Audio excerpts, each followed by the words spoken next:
Okay, so we have learned how to solve exponential equations with the one-to-one property. Remember, an exponential equation has the variable in the exponent.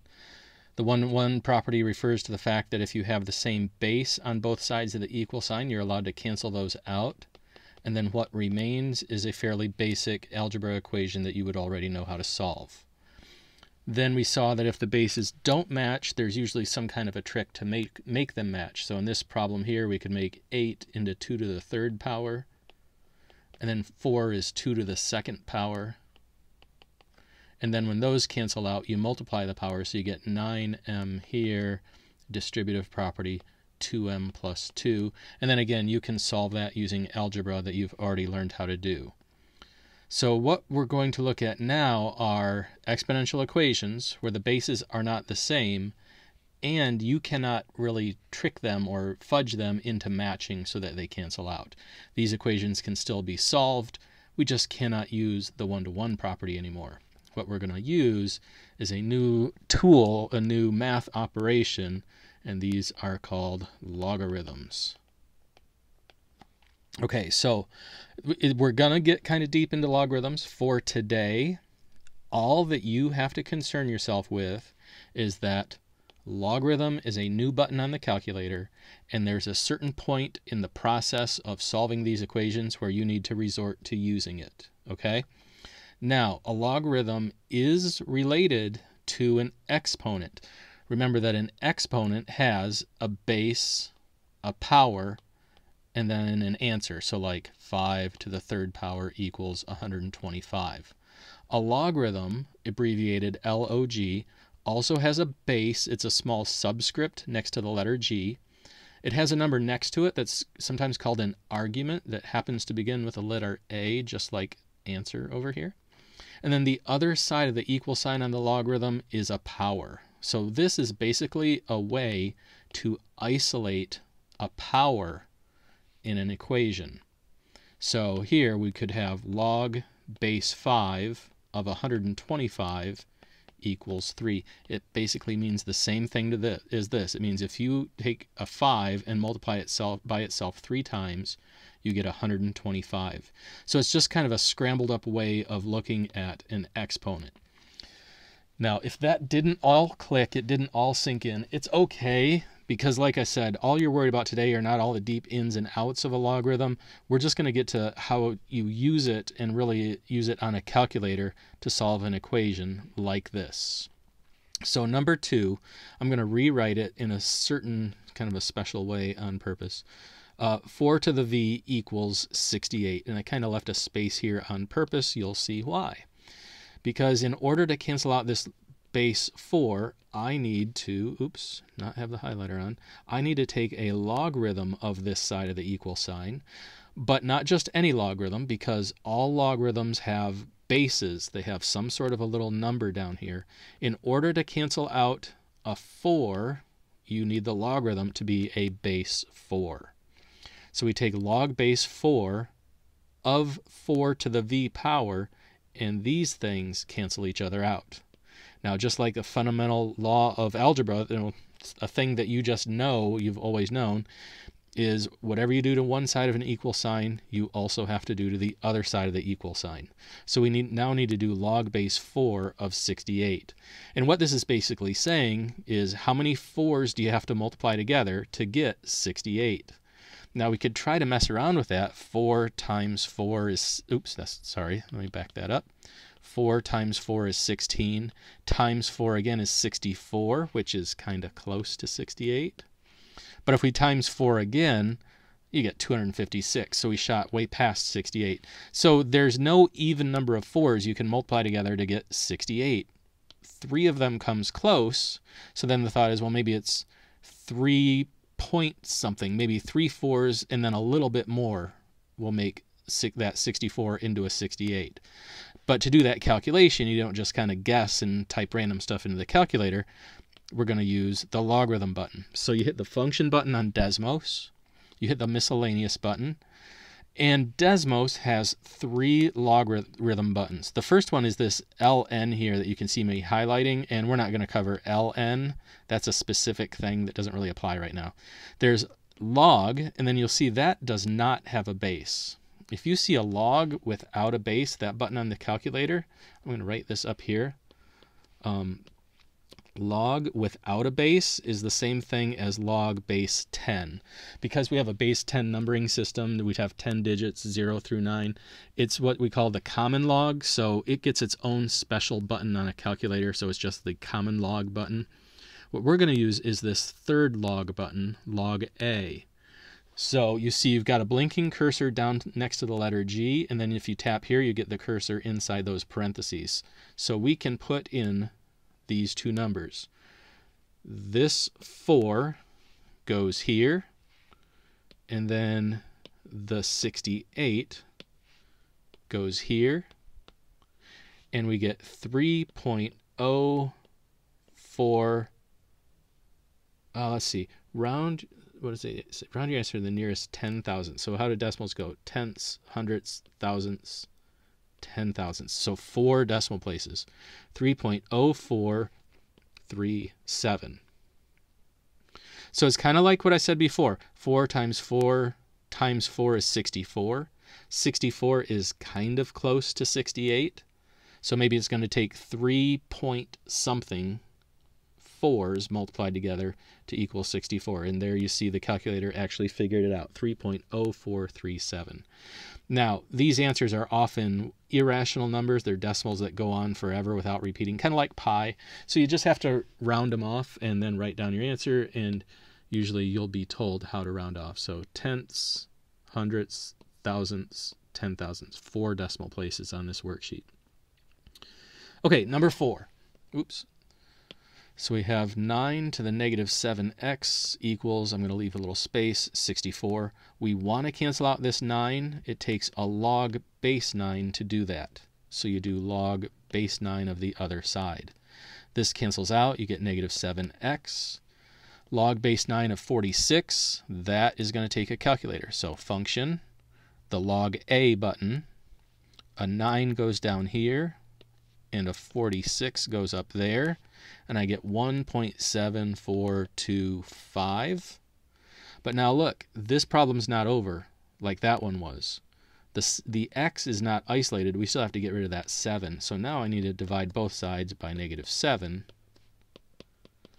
And so let me just do this. 1.7425 divided by negative 7 is negative 0.2489. Again, 4 decimal places is the answer.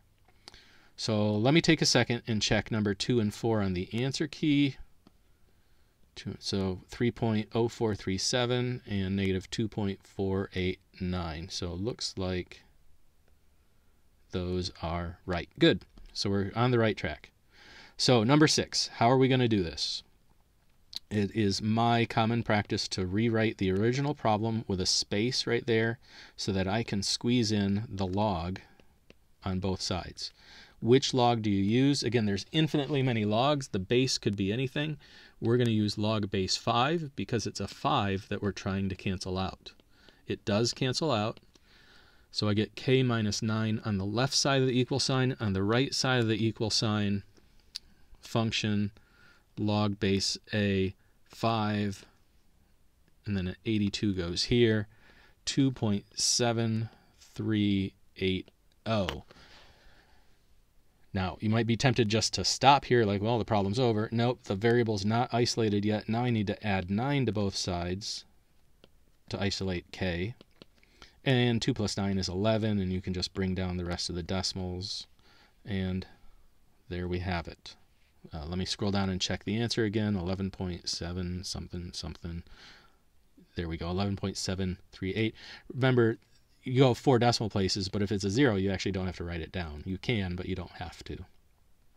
Not in math anyway. Science has their own rules, but whatever. Okay, one thing I want to say before we go any further. Old style calculators, they usually only have 2 log buttons. They have the ln button, and then, which again, I'm keeping you in the dark, and then the common log button. And it would actually be impossible to type this into a calculator. So back in the day, back in my day, and even some calculators now, you had to do something called the change of base formula. The change of base is just this. Log base 10, the common logarithm, is the button that's on the calculator. You do the common log of the upper number divided by the common log of the lower number, the base, and I'll just show you what happens. So common log 82, let me close that parenthesis, divided by function common log 5, and it's the exact same. You see right here, 2.7380, and then on the screen, 2.7830. So I'm not going to make you do this, but I wanted to point out that this was a thing, and if you don't have Desmos handy, this is something that you would do on a handheld calculator if you were in that position. So I believe the newer TI graphics calculators, the big screen ones that you can use in college, they now have the log A as an option.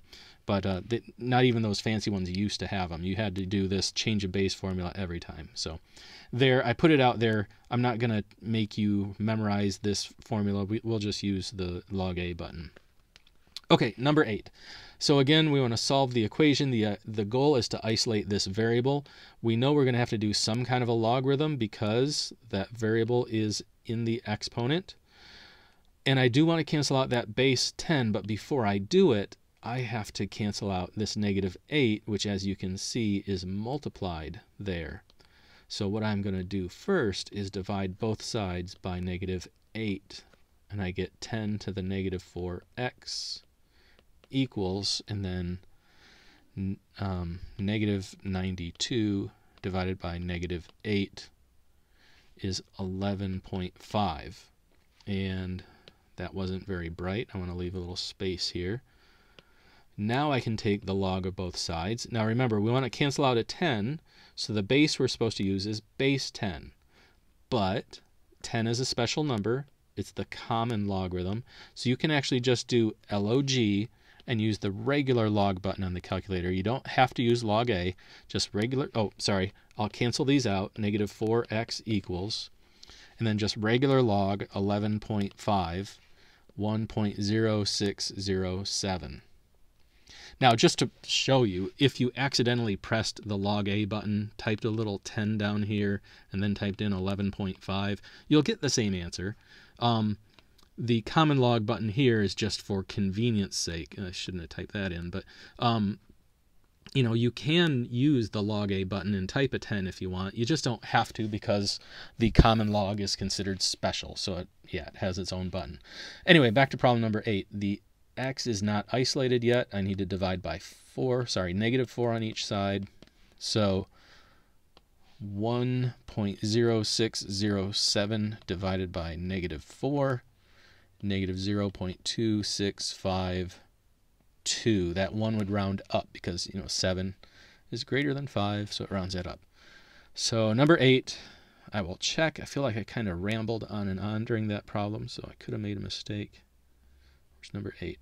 Nope, there it is right there. So we're doing fine. All right, halfway done.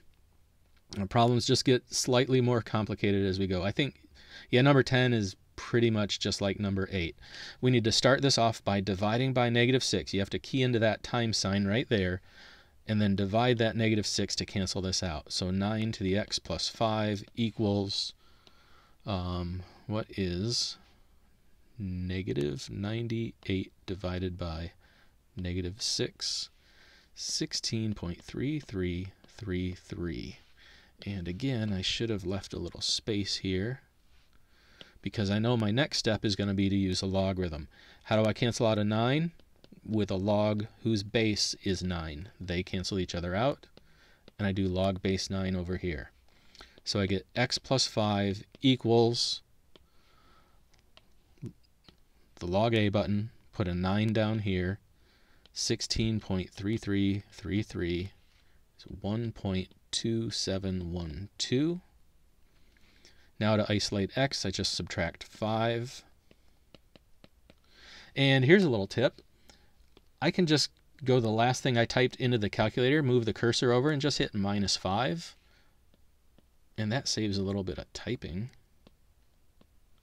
And don't forget to round off to the 4th decimal place, so 72875. The 75 rounds up to an 8, as you can see right there. So that is our answer. 37288. Let me check.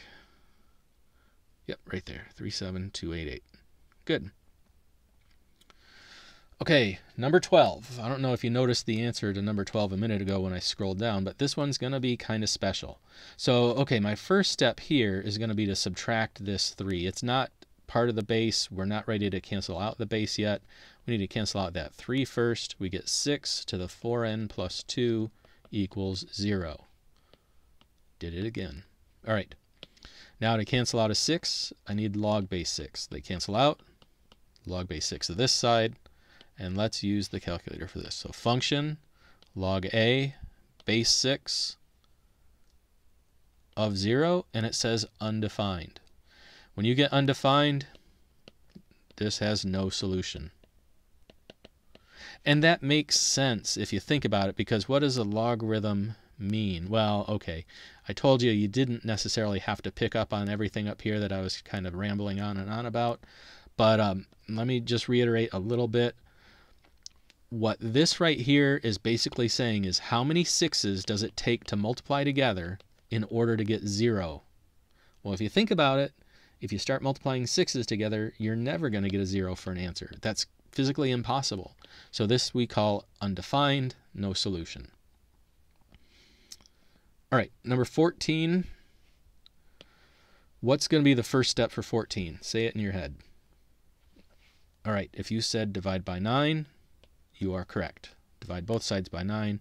4 to the 7 minus 6r equals 83. 83 divided by 9. 9.2 repeating. Now I'm going to leave a space for once. I'm going to go 4 decimal places. To cancel out a base 4, do log base 4. So I get 7 minus 6r equals, now here's something I can do. Go back to what I just typed into the calculator. Ooh, will this work? Function log a, put a little 4 down there, and yeah, that saved me some typing. 1.6026. Now I'm going to have to subtract 7 on both sides. Negative 6r equals, well, I can go here and subtract 7. Negative 5.394, nope, 74. And then finally, to isolate r, I need to divide by negative 6. Running out of room here. R equals, and this one I think I'm just going to type all over again. Negative 5.3974 divided by negative 6. Oh boy, that was a lot of steps. I sure hope I came up with the right answer. 8996. If I made a mistake, this will be fun. 08996. 08996, right there. All right. Check mark, whatever. So this one, the same basic principles, just a few more steps. And then I used the calculator in a funky way to sort of decrease the amount of typing stuff in that I had to do. And look at number 16. 16 is like the worst possible scenario. We're trying to isolate this n right here. Let's look at all the things we need to cancel. We need to cancel out the minus 9, multiply by 3, base 2, subtract 3, multiply by negative 3.2. We have to do every single step it takes to cancel all those things out to isolate n. So here goes. First, I'm going to start by adding 9 over.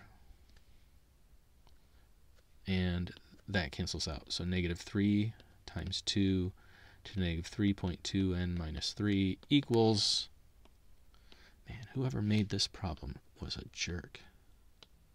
Oh, that was me. Plus 9, negative 54.8.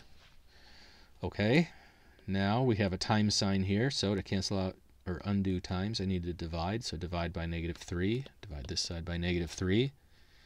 So let's see, if I put a closed parenthesis there and divide this by negative 3, yeah, I get 2 to the negative 3.2n minus 3 equals 18.2667. And I left a space there. Why did I leave a space? Because my next step is going to be to cancel out this base. To cancel out a base, you need a logarithm. So take log base 2 of both sides, negative 3.2n minus 3 equals function log a 18.26, oops, well, I messed that up, didn't I? The base, the little 2 goes down there, 18.2667 goes there, 4.1911. Now at this point, we're at a fairly standard basic level algebra problem. I'm just going to darken in that decimal. The only difference is we're dealing with decimals, so that can be a bit of a hassle. Negative 3.2n. Adding is easy, though. 4 and 3 is 7. Doesn't matter that this is a decimal problem. I can add those two numbers. Oops. Divide by negative 3.2 to isolate n. Divide by negative 3.2. N equals, and then I'll just type this in. 7.1911 divided by negative 3.2, negative 2.2472. Cross our fingers. If I screwed this one up, that's a lot of steps to have to go back and check. Oh, there it is. All right. Happy days. So there you have it. How to solve exponential equations when the bases don't match and you cannot make them match. We're using this new operation called a logarithm. A logarithm cancels out a base, but you have to use the same base in your logarithm to cancel it out. Then you also have to do it to the other side of the equal sign. Use a calculator for that. When you're using your calculator, generally you're going to use that log A button so that you can type in the base number down there and then the argument or the big number in here, and then just do whatever other algebra steps you might have to do from there. Again, back in the old days, we didn't have that button. You had to do this other thing, just putting it out there for knowledge's sake. But that's it. Try these odd problems that you see here. They're all very similar to the ones that I did. Do those problems. Check your answers. If you get one wrong, go back and redo it. See if you can do it correctly. Make sure you show your work. You see that there are a lot of steps here. You also need to use a calculator. The chances of someone figuring this out in their head because it's easy, and like number 5, oh, number 5 is easy. N equals 2.7128. Number 5, yeah, not so much. So you need to show your work. I'll be expecting to see it. And good luck with this assignment. Watch the video, rewind, rewatch, whatever you need to do. Search YouTube for other help videos if you need. There are a lot of things out there. Let me get rid of that stupid answer. And good luck. Email me, of course, if you have any questions. All right, that's it.